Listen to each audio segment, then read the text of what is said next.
Ipinahinto muna ni Senate President Cheese Escudero ang pagtatayo sa bagong gusali ng Senado sa Taguig dahil sa lumobong gastusin sa proyekto. Hindi raw itutuloy ang konstruksyon hanggat hindi natapos ang inutos niyang review. Nasa frontline ng balitang yan, si Camille Samonte.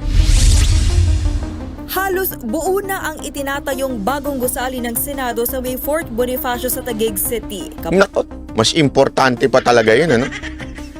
Kesa na gumawa ng batas at hindi naman pangit o hindi naman masagwa yung Senate building dyan sa Pasay, aba, talagang kailangan pang ipagpatuloy ito. Kasi naaalala ko dati, pinahihinto to dahil sabi, prioridad na lang ibang bagay, wag na ito.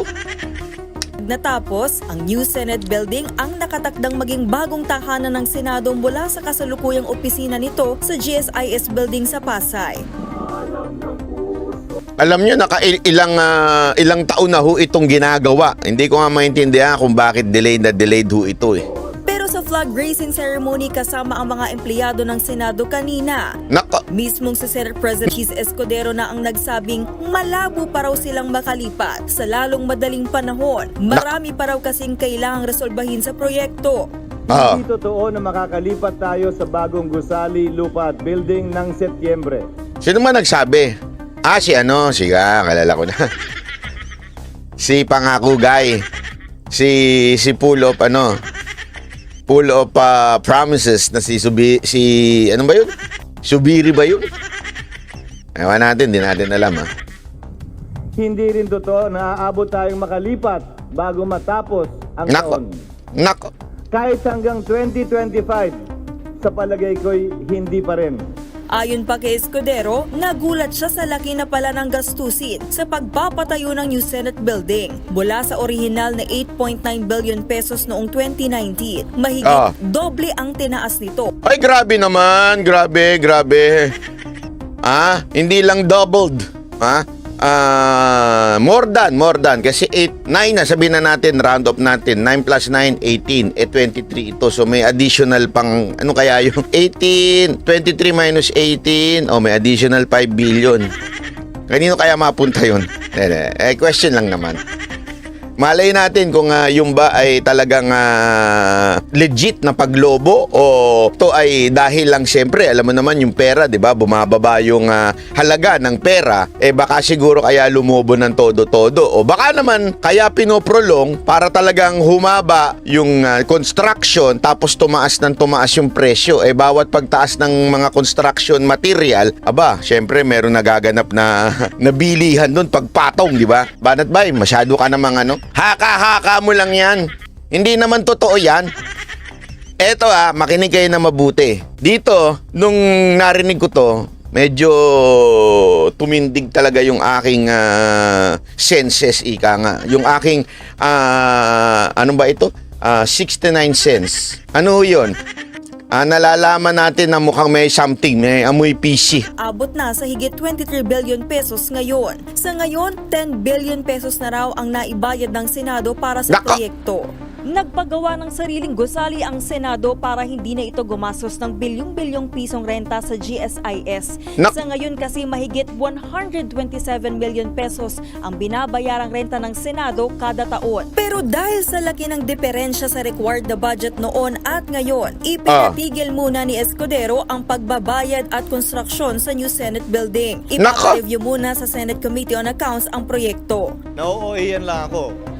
Nakakagulat at masama sa panlasa, nagagastos ng ganito kalaki ang Senado. Nais kong tingnan. Correct. Alam mo, yun ang dyan gagastos ang Senado. Wala namang problema kung tayo ay isang mayamang bansa at tayo ay may sobra. Wala namang problema gumastos ng malaki. Kaya lang mas marami pa ho sanang magandang prioridad ang Senado kesa naman po yung gumastos sa ganyan. Sabi nga nung iba, banat ba kasi yung gastos na rental dun sa building ngayon, sana dyan na lang napupunta. Wala namang problema sana ho yun. Pero kung ganyan yung lobo, medyo sobrang laki ho niyan. Baka makailang taon muna bago ho maabot yung ganyang kalaking amount para dun sa rental, di ba? Tingnan natin, ewan ko, masyado kasi yung paglobo eh. Tingnan nga natin, sino ba kasi gumawa nito? Sino ho bang, kaninong construction po ba ito? Tingnan nga natin. Muna at suriin ito ng gusto.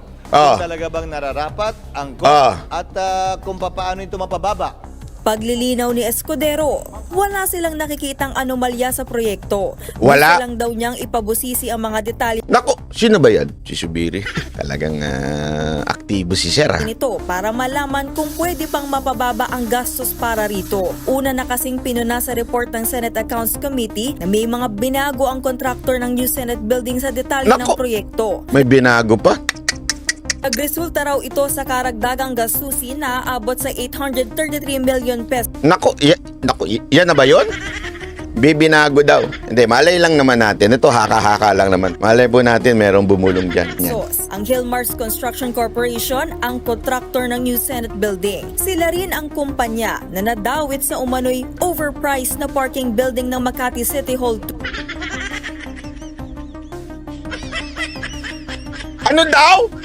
Yung construction na gumawa dito sa Senate building, same construction din daw na gumawa doon sa Nabuking. Sabihin ko na ba, yung alam na this, wala ba tayong batas na nagsasabi na pag ang isang construction ay na-involve na sa maanumalyang transaksyon sa gobyerno, bawal na kukunin? Na-involve ka na sa anomalya, tas kukunin ka pa? Abay, isang malaking katarantaduhan ata to ah. Sino bang senator ang in charge dyan? City Hall 2 na inimbestigahan sa Senado noong Mantakin mo, inimbestigahan na nga sila sa Senado, kinuha pa sila ng Senado. 2014. Wala akong binibitiwang akusasyon laban kanino man.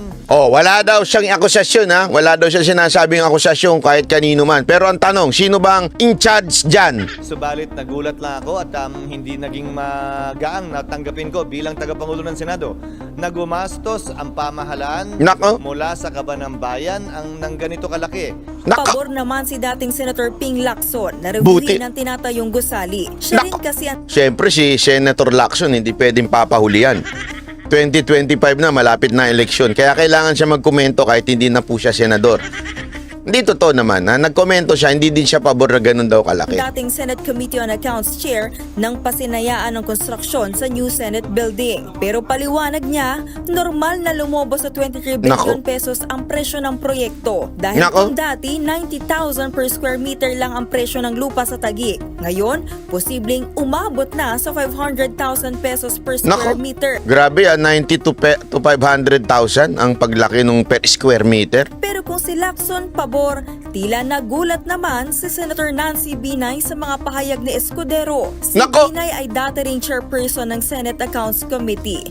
Ayun!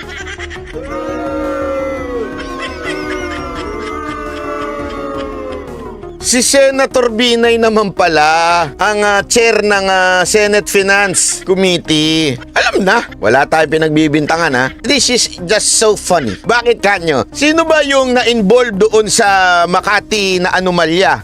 Construction. Sino ba yung nahatulan doon? Di ba mga Binay? Yung kapatid nga nito nahatulan eh. Tapos, ito naman ang pinuno ng Senate Finance. Kakatawa, no? This is on record, ah. Yung kapatid niya meron talagang problema. Nahatulan, ho. Tapos, yung kapatid ang inilagay nyo sa Senate in charge ng Finance.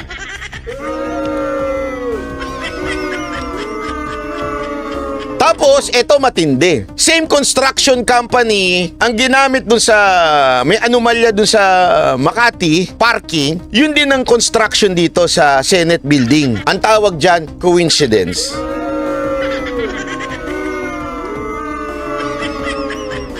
Again, wala po tayong hinuhusgahan dito wala po tayong sinasabi na si Madam involved sa anything Pero kailangan ko ba bang ispelingin yan?